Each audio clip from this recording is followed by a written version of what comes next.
So just a short video from inside the boat. There's not very much in here, so it won't take very long. But first things first, battery switches are located just behind this bulkhead. At the moment they're on, but 1 and 2, both batteries are connected. So 1 and 2 turns both on, and then off is to turn them both off. Always remember this after you've finished the race, to turn them off. It's easy to forget to turn them off, and then you end up with a flat boat. Batteries themselves are located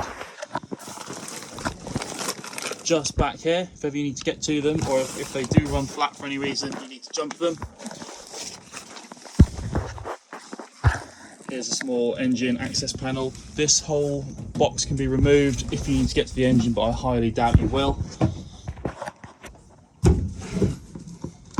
And going back here, we've got the gearbox back here and the engine itself. Fire extinguisher is just down here underneath this fuel can. We'll probably give you a fuel can to go with, just in case if you're finishing somewhere like France or it's a really light forecast and you need to put some extra fuel in. We will probably give you a fuel can. Nozzle there is to poke it in if your engine catches fire, although I highly doubt. These are lockers here for storage. They are not watertight, so anything you put in there, expect to get wet. I advise you all bring dry bags anyway, due to the damp nature of the boat. This raft will be mounted just in the cockpit here. First aid box usually lives up in here. There's a few bits and pieces of flares we keep in there. There's a few sort of repair tapes and sprays in there, sail ties, bit of bungee, a few of these Velcro ones, always good to keep a spare every now and again.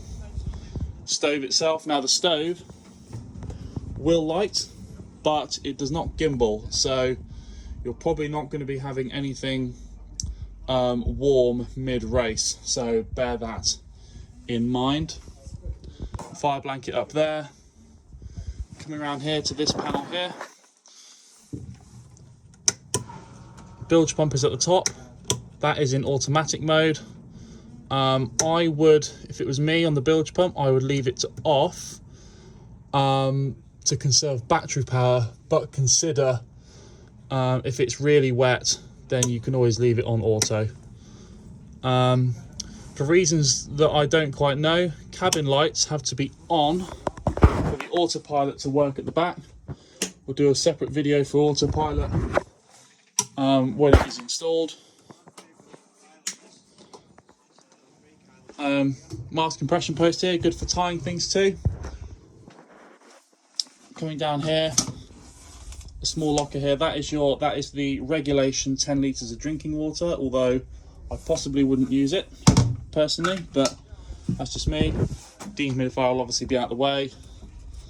In here you've got just another storage area with a few wires. Shouldn't really need to ever get in there.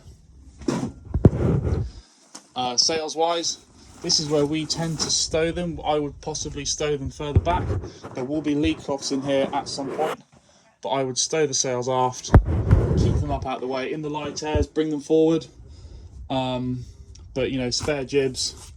Plan your race. If you're going to be beating a long way, if you're beating on port tack all the way to Edison Rock, stick everything on the port side. Coming forwards again.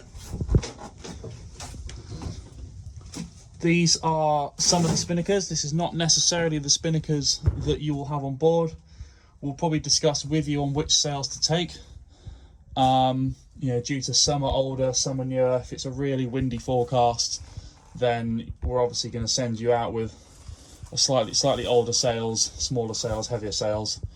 The boat is rated to carry 2 spinnakers on board, not the usual 3. An example of what we've got here, we've got we have an A2 over there, A2 runner.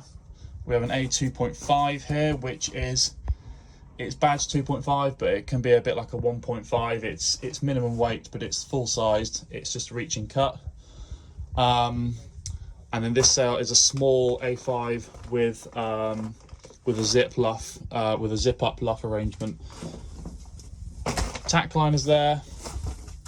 Jib sheets are here. The jib sheets are on a T-bar, so which should be fairly self-explanatory, but you basically just loop through and they hook around. If not, Google what a T-bar is. That's a spare line. That's probably only useful as a outboard lead. In here we've got some light airs kite sheets. In reality, these will do the kite in any weather. They're very thin, but if you want to do on the safe side, these here are the heavier kite sheets. This is the bowsprit. If you're in the front of the boat, I doubt you would be two-handed, but if you're in the front of the boat, keep an eye